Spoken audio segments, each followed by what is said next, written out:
पैनी स्टॉक पे sir video बनाओ विशेष एमपीएस। सर इसमें हमने संभावना क्या तलाश करनी है, पहले आप ये 21 रुपए करीब था, यानी कि 22 साल से ये 80 पैसे में आ गया। और जो 22 साल में भी अपने को रंग नहीं चढ़ा पाया, वो हमारे पैसों में कैसे पुराने काम इससे थोड़े से कम होते जाएंगे, ये मेरी एक दृष्टि है। और हाँ, ये दृष्टि मुझे बिल्कुल सही लग रही है।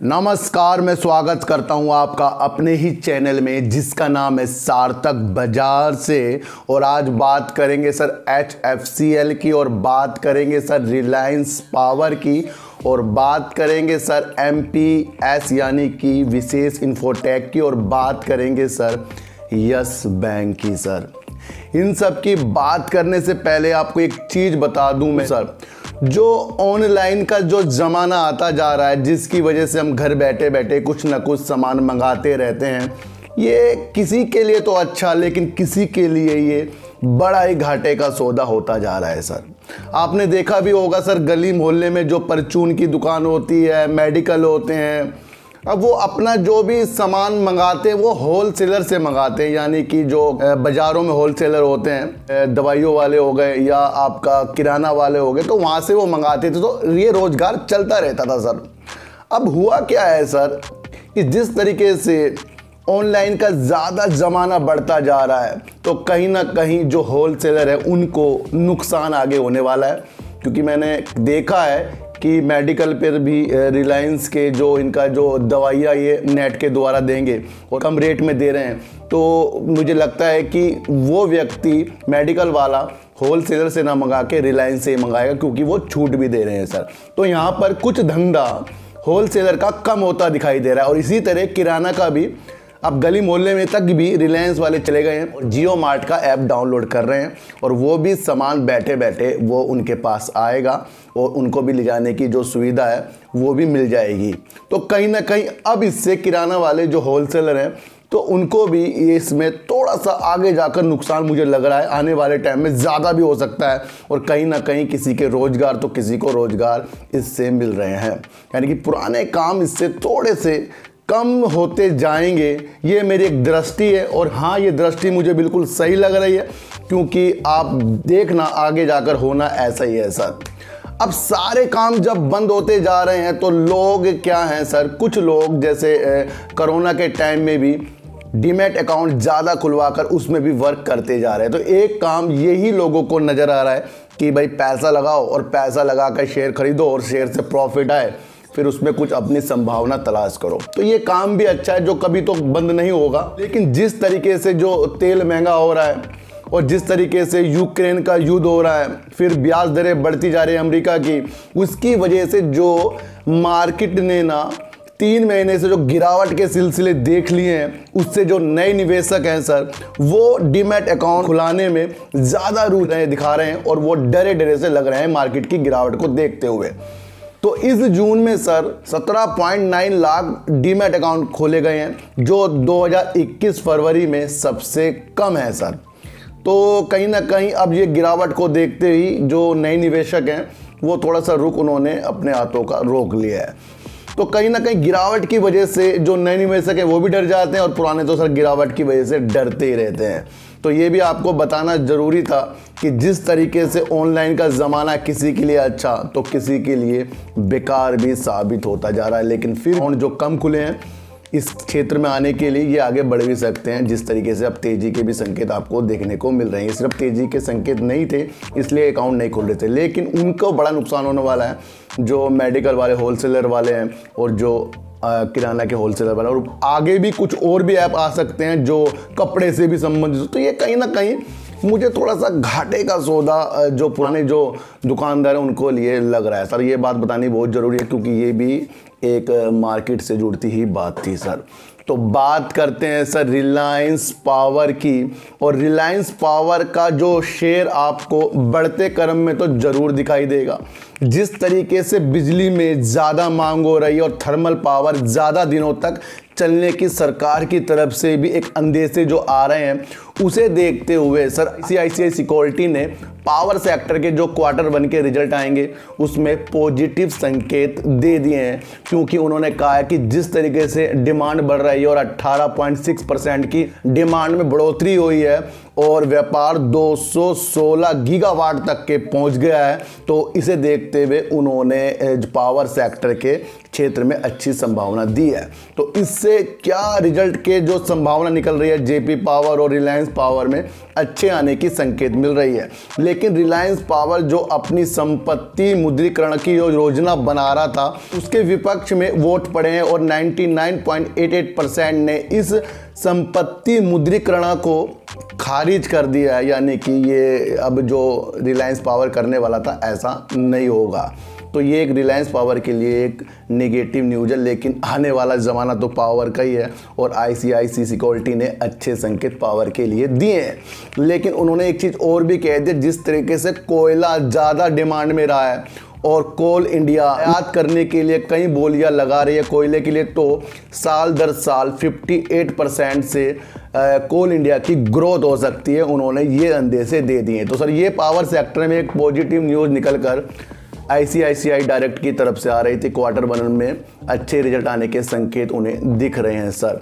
तो बात करते हैं सर एमपीएस यानी कि विशेष इन्फोटेक की। सर 80 पैसे का शेयर है और मैं आपको बता दूं सन 2000 में ये 21 रुपए करीब था, यानी कि 22 साल से ये 80 पैसे में आ गया और जो 22 साल में भी अपने को रंग नहीं चढ़ा पाया वो हमारे पैसों में कैसे रंग लाएगा।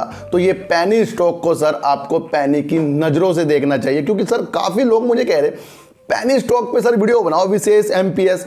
सर इसमें हमने संभावना क्या तलाश करनी है, पहले आप ये लगा लो। आपने इसको देखा कितने रुपए में है, पहले आपको ये डिसाइड करने का। आपने अगर इसको 50 या 100 में देखा है तो फिर आपके 1000 शेयर भी बहुत हैं सर, अगर ये 50-100 में पहुंचा तो। अगर आपने इसको 2 से 4 रुपए में देखा है फिर आपके इतने पैसे लगने वाले हैं जितने आप इसके अंदर लगा लगा के थक जाओगे और वहां तक के शेयर नहीं पहुंचेगा। क्यों? आप बार बार इसको एवरेज करने की कोशिश में लगे रहोगे, लेकिन जो क्वांटिटी आज जो खरीद रहा है कल वो उसको बेचने के लिए भी खरीदता, आपको ये भी समझना पड़ेगा। सर 23 से 24 करोड़ रुपए इसके अंदर अभी कर्जा है और ये जो शेयर है अगर ये ऊपर की तरफ जाए ना सर, मैं आपको फिर बता रहा हूं आपके पास बहुत कम शेयर होने चाहिए, इससे थोड़ा आपको दिमाग हटाना पड़ेगा। 5-5 पैसे करके ये आपको करोड़पति नहीं बनाएगा, ये मैं आपको बता दूं सर। 22 साल में 80 पैसे तक आ गया है सर ये 21 रुपये कुछ से, तो ये हमें क्या संभावना ये अच्छी करके दे देगा, आपको ये भी समझना होगा सर। और इस शेयर से आपको थोड़ी सी दूरी बनानी पड़ेगी और आपको ज़्यादा इसके अंदर मन कर रहा है ना सर, तो फिर 500-1000 लेके छोड़ो सर इसके अंदर। और अगर आपने 2 से 4 रुपये देखा तो फिर आपके बहुत सारे पैसे लगने वाले हैं, इसलिए मैं कह रहा हूँ इससे थोड़ी सी आपको दूरी अलग से रखनी पड़ेगी सर। और ये पैनी का पैनी ही शेयर रहने वाला है, क्योंकि सर ये अपने जो क्वार्टर रिजल्ट के बाद से थोड़ा बहुत बढ़ना फिर घटना यही चल रहा है सर इसके अंदर। तो ये जो चीज़ें इस तरह से होती हैं ये हमें तो दिल तोड़ती हैं और अलग शेयर में जो हमारी पोजीशन है ना उससे बनाने से भी ये रोक देती है इस तरह की हमारी जो प्लानिंग होती है। तो सबसे पहले मार्केट में हमें प्लानिंग के तौर पर काम करना पड़ेगा। तो एमपीएस इन्फोटेक से मेरी सलाह है, अगर आपको बहुत ज़्यादा अच्छा लग रहा है तो फिर सर आपको अपने दिल की करनी चाहिए, क्योंकि जब संभावना इसके अंदर कुछ नहीं है तो इसके अंदर हम आपको क्या सलाह दे देंगे ये मुझे नहीं पता। इसलिए आपको ऐसे छोटे शेयरों से थोड़ा दूर रहना चाहिए जो 1 रुपये में ही शेयर आ रहा हो। अब ये करोड़पति भी बना सकता है, लेकिन सर वो संभावना इस तरीके से हो जाएगी फिर वो बड़े बड़े जो निवेशक हो ना उनको वो दिख जाती है, हमें तो बाद में दिखेगी, उनको दिखेगी पहले वो। तो ये चीज़ें भी आपको समझनी पड़ेगी सर। तो बात करते हैं सर HFCL, और आज 6% का इसने उछाल कर दिया। किस लिए कर दिया सर? इसने 59 करोड़ रुपए का इसको जो ऑर्डर मिला है और फाइबर ऑप्टिकल केबल का जो इनको ऑर्डर मिला है एक दूरसंचार कंपनी से, लेकिन दूरसंचार कंपनी का नाम नहीं उजागर हो रहा है किससे इनको मिल गया है सर। 5G से इस शेयर को मैंने कहा था जोड़ना है, क्योंकि ये फाइबर ऑप्टिकल में जो जिस तरह से वर्क कर रहा है, जिस तरीके से उपकरणों में वर्क कर रहा है, तो उसके जो छोटे मोटे उपकरण होते हैं उसके लिए ये अच्छे वर्क करके हमें अच्छी पोजीशन पर दिखाने को ये तैयार है सर।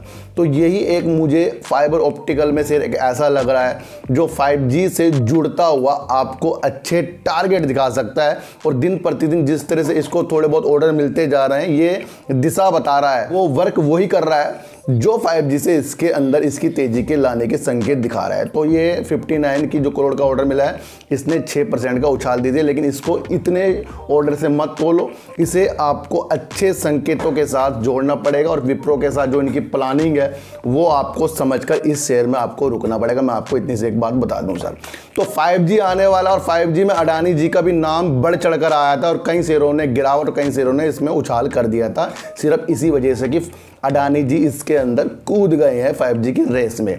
तो सर उसमें उन आधिकारिक तौर पे एक सूची निकल कर आई, उसमें Adani Data Network Limited, Reliance Jio, Airtel और वोडाफोन आइडिया का नाम आ गया है। सूची आ गई है कि ये चारों के चारों इस स्पेक्ट्रम नीलामी की प्रक्रिया में भाग लेंगे। पक्की न्यूज आ गई है कि इसके अंदर अब अडानी जी बैठने वाले हैं और इससे कई लोगों के होश आगे जाकर उड़ेंगे जरूर। तो ये आधिकारिक तौर पर सर एक ये न्यूज भी निकल कर आ गई है। तो बात करते हैं सर यस बैंक की, और यस बैंक की मैंने आपको पहले एक वीडियो बनाई थी कि जब ये जेसी फ्लावर के साथ एआरसी के लिए काम कर रहा है और उसके अंदर ये अपना ज्वाइंट वेंचर भी देख रहा है कि ये भी कुछ हिस्सा उसमें काम करके लेगा, तो ये चीज आरबीआई को कुछ अच्छी नहीं लगी थी। उन्होंने कहा था कि एक बार आप पुणे देख लो कि जिस तरीके से आप एआरसी के साथ काम कर रहे हो, मिलके काम कर रहे हो, तो बाद में मतभेद भी आ सकते हैं।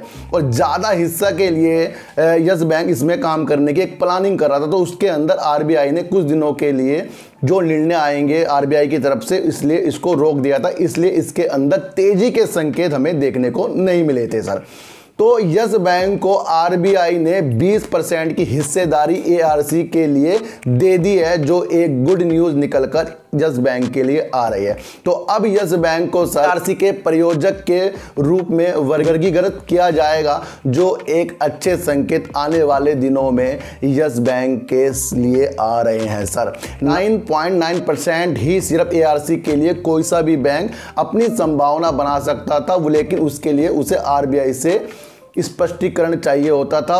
यस बैंक को सर 20% का चाहिए था, वो उसकी अनुमति आरबीआई ने दे दी है सर। इस पूरे काम के लिए इसको 300 से 400 करोड़ रुपए खर्च करने पड़ेंगे, जो अब ये देखा जाएगा कि किस तरीके से इस पैसे को फंड के जरिए या किसी और तरीके से लाएंगे, या फिर इनके पास कुछ रिजर्व होगा उसके अंदर से इस कार्य को ये करेंगे सर। तो सर यस बैंक अपने प्रगति की ओर बढ़ने के लिए तैयार हो रहा है और अपने एक नए रूप में एआरसी की द्वारा नजर आएगा और आपको अपने प्रॉफिट के साथ साथ अपने जो बैड लोन है उसको भी कम करता हुआ नजर यस बैंक आएगा। ये पॉजिटिव संकेत सर आरबीआई की तरफ से आ रहे हैं, जो इसको रिजल्ट तक तेजी के संकेत प्रदान कर रहे हैं। तो यस बैंक के लिए भी सर एक पॉजिटिव संकेत आ गए हैं एआरसी के लिए, और आर पावर और जेपी पावर के सेक्टरों में आईसीआई सिक्योरिटी की तरफ से एक पॉजिटिव संकेत, और कोल इंडिया में ज्यादा पॉजिटिव संकेत आईसीआई सिक्योरिटी की तरफ से आ रहे हैं। और एमपीएस से आपको थोड़ी सी दूरी रखनी पड़ेगी, क्योंकि ये पनी स्टॉक वो है जो हमारे पैसों को दिन प्रतिदिन थोड़ा थोड़ा कम करता जाएगा, बढ़ाने का ये बिल्कुल भी नाम नहीं लेगा। तो ये भी आपको एक समझना है, और आपको ये भी समझना है कि HFCL आगे जाकर 5G में अच्छे काम करने के लिए तैयार हो रहा है, और 5G की नीलामी में चारों कंपनियों का नाम आ गया है, जिसमें अडानी जी की भी बात कहने की जो न्यूज़ पीछे आ रही थी, आज उसको आधिकारिक तौर पर स्पष्टीकरण दे दिया गया है। तो सर चींटी को आटा दीजिए, गाय को रोटी दीजिए, और अपने बच्चों को ज़्यादा से ज़्यादा प्यार कीजिए, क्योंकि बच्चे ही आपकी मासूमियत से किस्मत पलटेंगे। तो फिर मिलेंगे आपसे नई वीडियो के साथ, जब तक के लिए नमस्कार।